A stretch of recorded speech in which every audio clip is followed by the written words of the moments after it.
యెషయా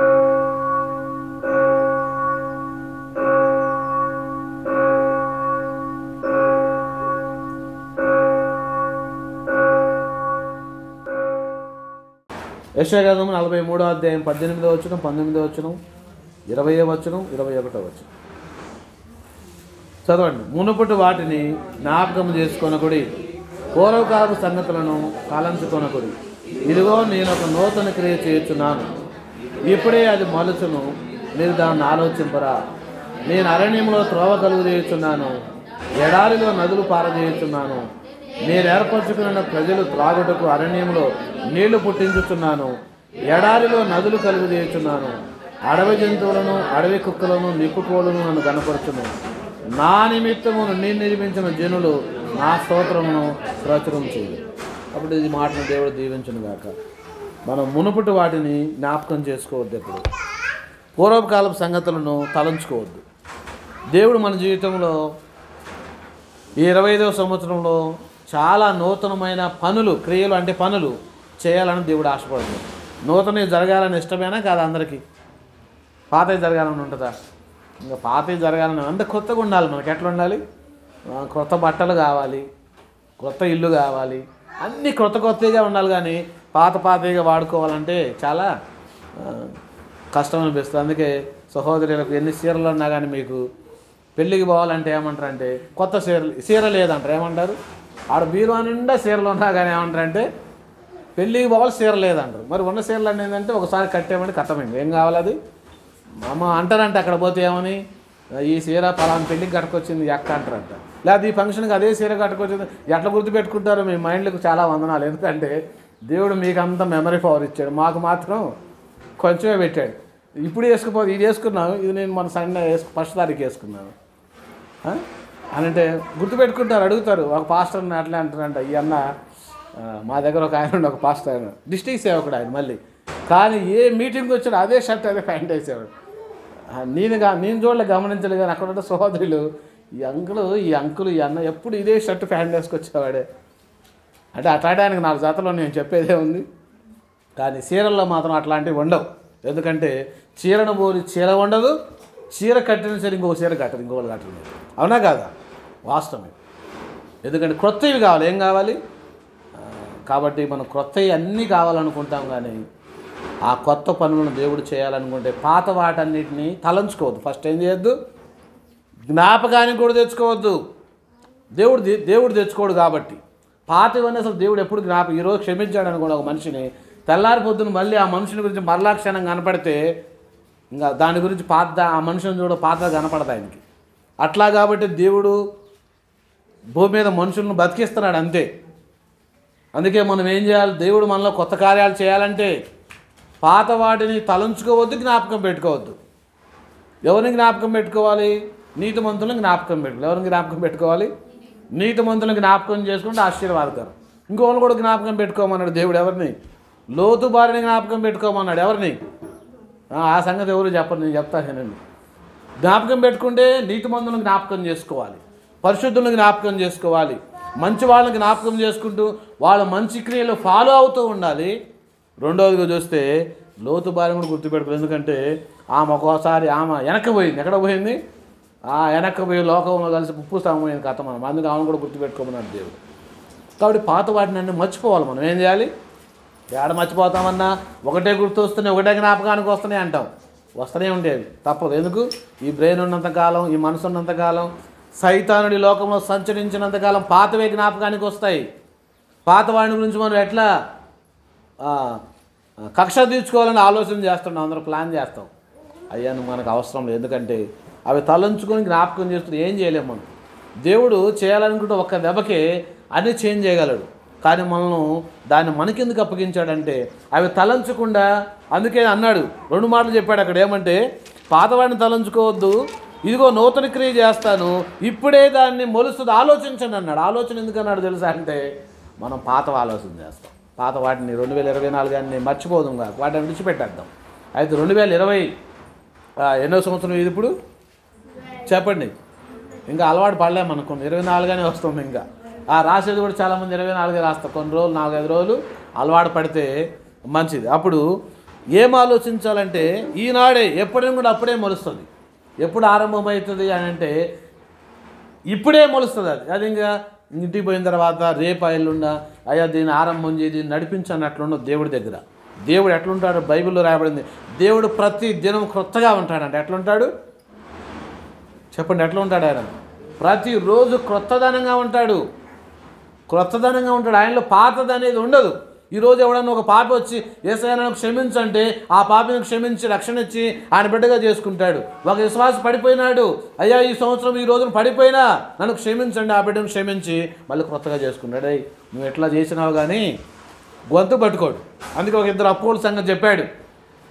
ఒక ఆయనకంట ఎంత అంటే 500 దానాలు అప్పు ఉన్నాడంటే. 500 దానాలు అంటే ఒక 500 రూపాయలు అనుకోండి. 500 రూపాయలు అప్పు ఉంటే ఆ అప్పున్న వ్యక్తి అయ్యా నీకు చెల్లించలేను, నన్ను క్షమించమని అన్నాడు. ఆ యజమానికి అడిగిపోయి ఆయన అన్నాడంట, సరేలే క్షమించాను పోనాడంట. ఈ 500 అప్పున్నోడికి 50 రూపాయలు అప్పున్నోడు ఉన్నాడంట. ఒకడు ఎవరు 50 రూపాయలు అప్పున్నోడు ఉండి ఏం చేసినంటే ఈయన క్షమిస్తే ఇంటికి పోతున్నాడు మార్గంలో వాడు కనపడ్డాడు. ఎవరు? ఈ 500 రూపాయలోడికి 50 రూపాయలోడు కనపడ్డాడు. కనపడితే ఆయన అన్నాడు, అయ్యా నా 50 రూపాయలు క్షమించాయి అన్నాడంటే. నేను ఎందుకు క్షమిస్తాను నిన్ను ఆయన గొంతు పట్టుకున్నాడు. ఏం చేశాడు? ఆడు తక్కువవాడు. ఆయన ఏం చేసిందంటే అసలు ఆయనకి ఫిర్యాదు చేశాడు. ఎవరికి? నీకు 500 అప్పు క్షమించడానికి కాడికి నా 50 రూపాయలు క్షమించిన ఆయన ఫిర్యాదు చేస్తారే, నువ్వు ఇట్లాగున్నావు దుర్మార్గంగా, నీ 500 క్షమించాను, నువ్వు 50 రూపాయలను గొంతు పట్టుకుంటావని వాడిని తీసుకుపోయి సరసాల్లో పడేశాడు. ఎక్కడ పడేశాడు?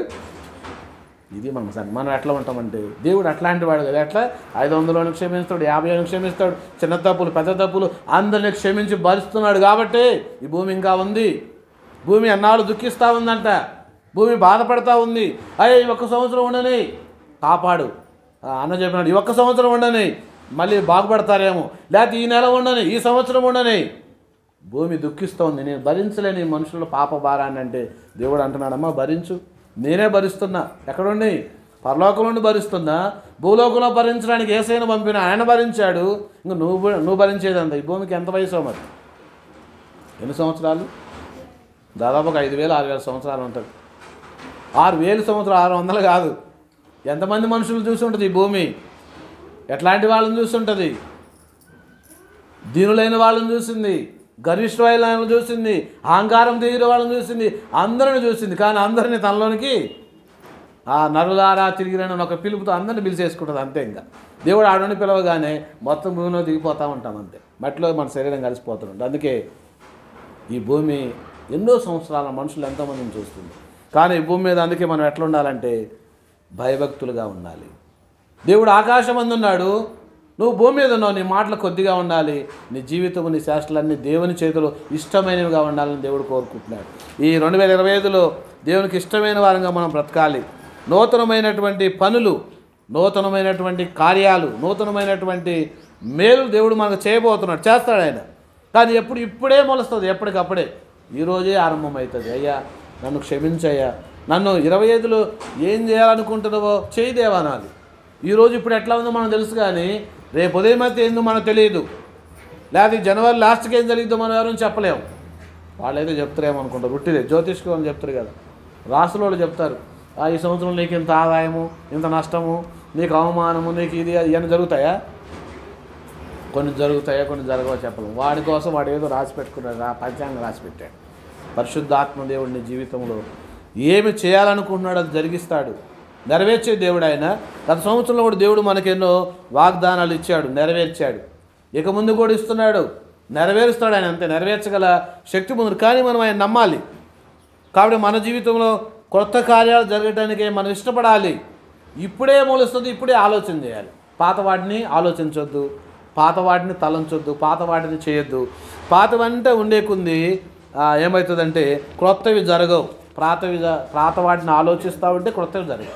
అందుకే ఈ మాట యెషయా 43వ అధ్యాయంలో ఈ మాట చెప్తున్నాడు. ఏమంటాడు? ఇదిగో నేను ఒక నూతనమైన క్రియను చేస్తున్నాను, ఇప్పుడే మొలుస్తుంది, దాన్ని ఆలోచన చేయండి అని చెప్పాడు. కాబట్టి దేవుడు ఒక నూతనమైనవి మన జీవితంలో చేయాలనుకున్నాడు 25లో. ఇప్పుడే మన చదువు విషయమా, మన ఉద్యోగ విషయమా, మన యొక్క పనుల విషయమా, మన యొక్క పిల్లల విషయంలో, కుటుంబమా, అందరి విషయంలో ఆయన ఆలోచన ఉన్నాడు. మనమంతా ఆలోచన చేస్తే కొద్దిగా ఆలోచన చేస్తాం. దేవుడు భూమి మీద ఉన్న వాళ్ళ ఇన్ని కోట్ల మంది గురించి ఆలోచించి ఎవరికి ఏ సమయం ఎట్లా చేయాలని ఆయనకు అన్నీ తెలుసు. అయ్యా నేను తెలుసా భూమి మీద అనుకోవచ్చు, నువ్వు తెలుసా ఆయన. నేను ఏర్పరచుకుని వారు నా కోసం కింద అంటాడు, నా నిమిత్తము నేను పుట్టించాను మనిషిని అంటాడు. ఎవరి కోసం పుట్టామంటే మన అమ్మ కోసము, నాన్న కోసము, లేదా ఇంకోళ్ళ కోసం, ఎవరి కోసం పుట్టలే. దేవుని కొరకు నువ్వు పుట్టావు. నీలో దేవుడు గొప్ప కార్యాలు చేయాలనుకుంటున్నాడు. ఆ కార్యాలు చేసే దేవుడికి నువ్వు మొక్కాలి, ప్రార్థన చేయాలి.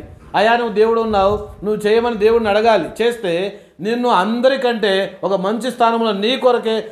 అందరూ మనం ఒకలాంటి వాళ్ళం కాదు, మనుషులందరూ ఒకటైనా ఒక్కొక్కరి జీవితాల్లో ఒక్కొక్క విధంగా జరిగింది. అవునా కాదా? ఒకరికొకరికి పొంతం లేదు మనకి. మనుషులందరూ ఒకటైనా కానీ ఒకరి జీవితం వేరు, ఒకరి జీవితం వేరు, ఒకరి జీవితం ఒకరికి పేరు వేరు, ఒకరికి అవమానం వేరు, రకరకాలు ఉంటాయి. వీటన్నింటినీ దేవుడు జరిగించాలనే జీవితంలో అంటే దేవుడా నన్ను ఎందుకు పుట్టించావు అది నెరవేర్చాలి. ఎందుకు పుట్టించావని దేవుడు నిందించకూడదు. నువ్వు పుట్టించినందుకు వందనాలు, నా ద్వారా నువ్వేం చేయబోతున్నావు చేయి, నేను రెడీ అనాలి. దేవుడిని ఏం చెప్పాలి మనం? నేను రెడీగా ఉన్నానయ్యా, ఈ సంవత్సరంలో నువ్వు ఏం చేస్తావు, ఏది చేసినా అంతా నీ చిత్తమే, ఏది జరిగినా నీ చిత్తమే. ఏది జరిగినా, మంచి జరిగినా చెడు జరిగినా కష్టమైన ఏ పరిస్థితి నువ్వు నాతో ఉన్నావు, నాకు బాధ లేదు. ఎందుకంటే తండ్రి మనతో ఉంటే కుమారుడికి దిగులు ఉండదు. కుమారుడైన కుమార్తెన తండ్రి చేయబట్టుకొని పోతున్నాడు అనుకోండి, ఎట్లాంటి మార్గంలోనైనా వెళ్తాడు. తండ్రి లేకపోతే అమ్మో ఎవరు తీసుకుపోతారో వాళ్ళని అనిపిస్తుంది. కాబట్టి మన దేవుడు ఉన్నాడు కాబట్టి ఒక నూతనమైన క్రియలను, నూతనమైన పనులను ఇప్పుడే మన జీవితంలో ఆరంభం చేసి. ఎట్లాంటి పరిస్థితులు ఏవంటే రెండు విషయాలు. ఒకటి అరణ్యము, ఎడారైనా సరే. అరణ్యములో, ఎడారిలో చాలా కష్టం, దాని గురించి తర్వాత చూద్దాం. చాలా కష్ట పరిస్థితుల్లో కూడా దేవుడు త్రోవలు సిద్ధపరుస్తాడంట, నీళ్లను పుట్టిస్తాడంట. కాబట్టి త్రోవలు కలుగు చేసేవాడు ఆయన. కొత్త త్రోవలను మూసివేయబడి వాటి తెరువు చేసి కొత్తగా చేయడానికి దేవుడు మన పక్షాన సిద్ధంగా ఉన్నాడు. కాబట్టి నూతనమైన క్రియలు చేసే దేవుడిని మనము కోరుకుందాం. ఆయన మన జీవితంలో ఇప్పుడే మొలిచేటట్లు మనలో మొలిచినవి, పెరిగినవి తీసేసుకొని దేవుడు వాక్యాన్ని మొలిపింపజేసి పరిశుద్ధాత్మ దేవుడు కార్యాలు చేయడం సిద్ధపడి దేవుడు తన మాటలు దీవించును గాక. ఆమెన్.